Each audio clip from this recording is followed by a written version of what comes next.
Hey guys, it's your girl AJ and I'm back for another video. So I'm so excited because we are doing a video. Me and my bestie Tara are going to be showing you guys how to create a sigil paste. Now I know that sounds kind of like weird, but a sigil paste is basically exactly what it sounds like. You create this paste and you use it to write sigils or petitions over parchment paper or just plain regular white paper or lined paper, and you can either hang these sigils around your space in your house, or you can write these petitions or these sigils and burn them in ceremony and in ritual work. So if you want to learn how to make your own magical sigil paste, just keep watching.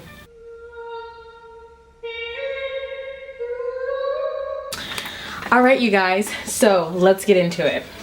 So you're going to need some type of a small container. It can also be like a mason jar if you're gonna store this.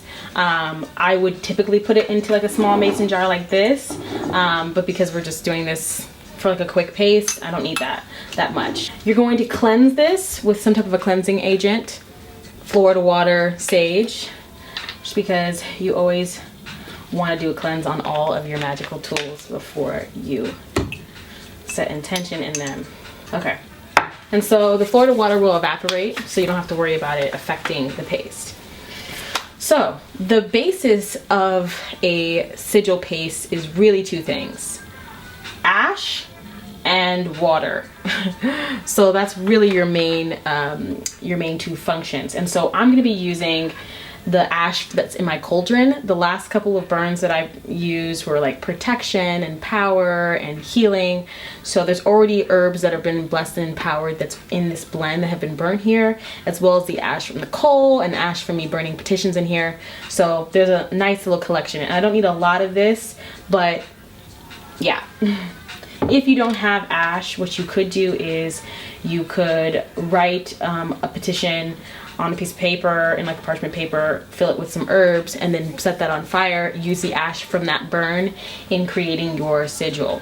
That's a longer step in a process, but if you ain't got no ash, then that's what you gotta do. Anyways, next, you're going to need your water. So this is a little bit different. It's not just a regular water, but don't worry if you don't have this.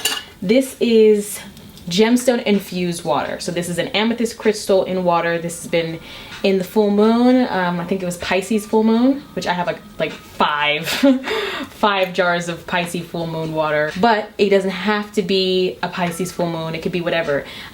Moon blessed water is really great, and I find that it's more potent. And then when you add a crystal to it, obviously enhances it even further. But if you only have water and you don't have these two steps, it's totally fine. You can still make this happen. And you're gonna want to incorporate your herbs, and they're all going to want to be in powder form. And the reason why I say powder form is we're making a paste, we're making consistency. There may be some chunks here and there in your paste, but for the most part, you want it to glide smoothly. You want it to be a consistency that will be easy for you to use a paintbrush with. So if it has too many chunky bits or too much herbs in it, it might ruin your ability to kind of really be accurate and precise with your drawings and your etchings. So just keep that in mind. But if you like it a little messy and you like to have a little extra grimy, like, you know, or just like have a bunch of herbs in there, more power to you. So what I have here today is I have clove, ginger, and cinnamon. I'm also going to be using frankincense and dragon's blood, which I've already ground up in this container. I don't know if you guys can see this. And it's into a fine powder as well. I have my power oil, and so this is an oil that I created myself. If you guys want to see a video on how I made this oil, I will do a video for you.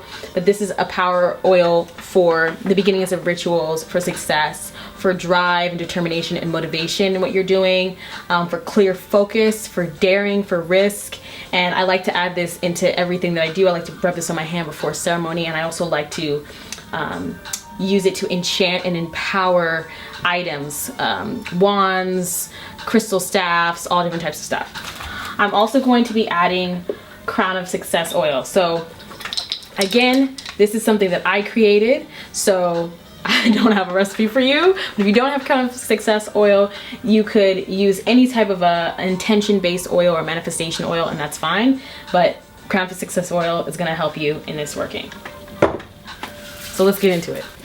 So we are going to jump right in. I'm going to be sifting through this. Now there are some chunky bits in here that of just like frankincense that didn't catch on the coal and stuff like that. So I'm just gonna try to sift through that and get more of a fine powder going. We have a nice little paste consistency. It's already kind of turning black because of the liquid that was in it prior. So you can already see how it's turning into that color that we want for the actual paste itself. So that's really cool. Now we're going to add in our cinnamon. Cinnamon is great for increasing spiritual vibration and increasing the magical power and potency and success. It's also great for speed. So if you're trying to do this for sigil, you want that intention to come to you quickly. So we're gonna be blessed and activating it for that. And remember, whenever you're putting any of these in, it's all intention based. You want to do everything with intention and integrity. And you know, you could just mix a bunch of stuff in here and like, you know, call it a day, but it's really about the energy that you're putting into it. So keep that in mind. We're just gonna put a little bit, not too much, not too crazy. So I'm just gonna bless and activate this.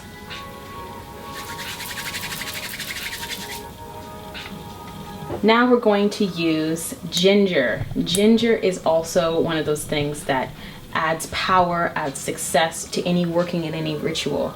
They say that when you eat ginger before a ritual, it gets you prepped and primed and heats you up for the magic that you're about to do. And this is a great tool to add to any working to increase the power and the potency of what you're doing. So that's what we're going to bless it for.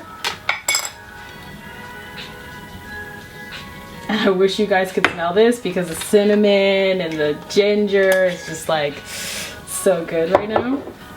Okay, all right. And ground clove. So ground clove has a very intense, powerful, dominating energy. It's used for breaking hexes, breaking curses, breaking things off of you. It's used for casting out evil spirits and negative energies. It has a lot of very powerful, strong energy. And I really am trying to harness the power aspect of this and this like a very dominating vibration of this. So that's what we're going to empower it for.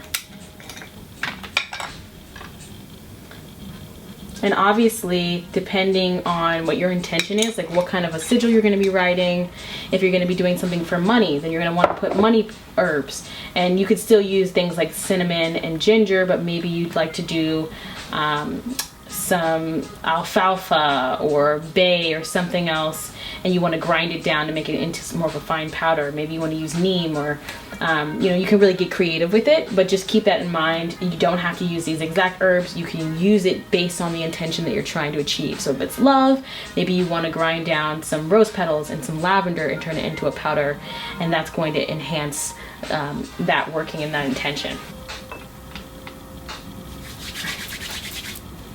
Okay.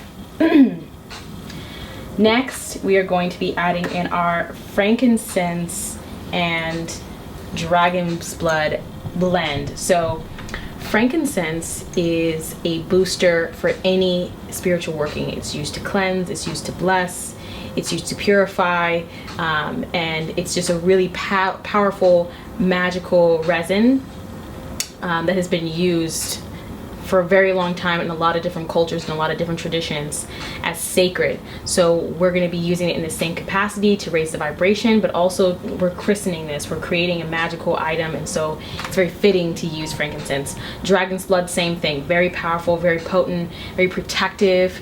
It provides a lot of strength, and we want to activate those two properties. So I have them here. If you don't have these two things, like, it's okay. You don't need to have frankincense, you don't need to have dragon's blood. If you have one or the other, I would say use them. You don't have to have the combination, but I find that this is a very necessary duo when doing any working.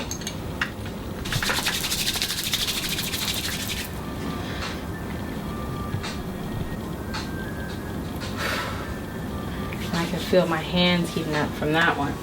So we are in our stage here of going to be mixing this just a little bit, And obviously it's gonna be breaking up, but we're gonna add just a little bit of water and a little bit of the oil to make it into more of a paste. I just want you guys to see the color right now. Now we're gonna add our moon water or your gemstone infused water, just a little bit.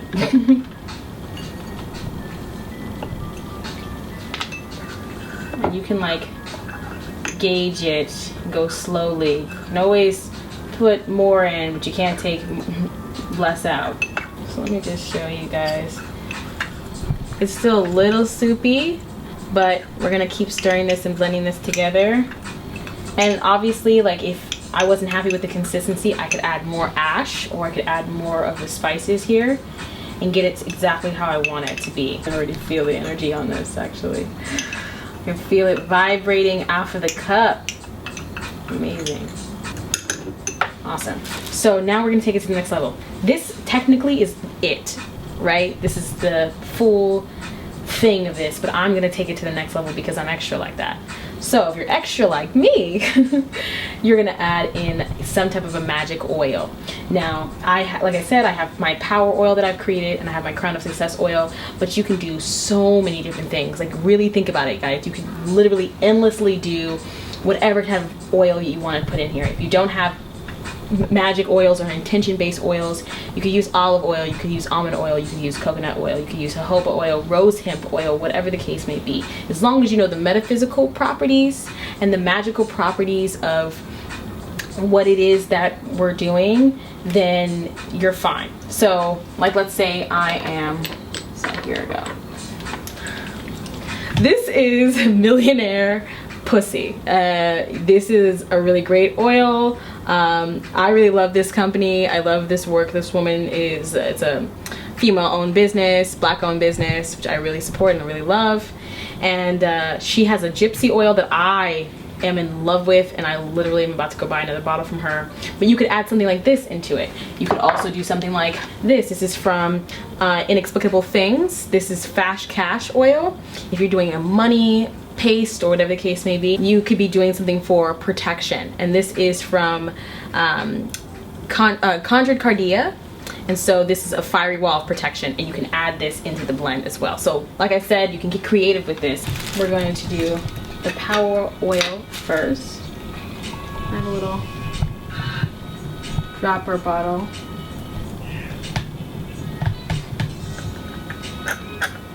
And I don't need a whole bunch of this oil because we don't need it to be soupy.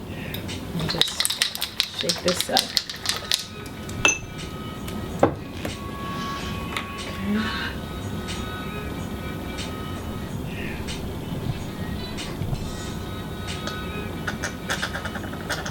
All right, beautiful. And now we're just gonna stir this up a little bit more. And remember, throughout this process, you are setting intention. I'm obviously talking to you guys and walking you guys through this, so I'm not showing you what I would be doing, but I'd be meditating and chanting and praying throughout the entire process of making this happen. I can bless and activate them equally and continue to stir, but even while I'm stirring, I'm thinking about what I'm going to be using this for. I'm thinking about my intention. I'm thinking about the power and the potency. I'm seeing the energy and the vibrations like springing off of the paste. As you can see, it's a little soupy here. That's okay. We can work with that. We'll just be a little light-handed when dipping our brush into this blend, but this is the final product of this. All right, so now for the fun part of this, which is actually dipping our brush in this and getting started with the sigils. Now, I have a regular paintbrush. Obviously, you could get something that's more suitable. I don't really know how this is gonna pan out, but we just gonna do it and see what the fuck happens, okay?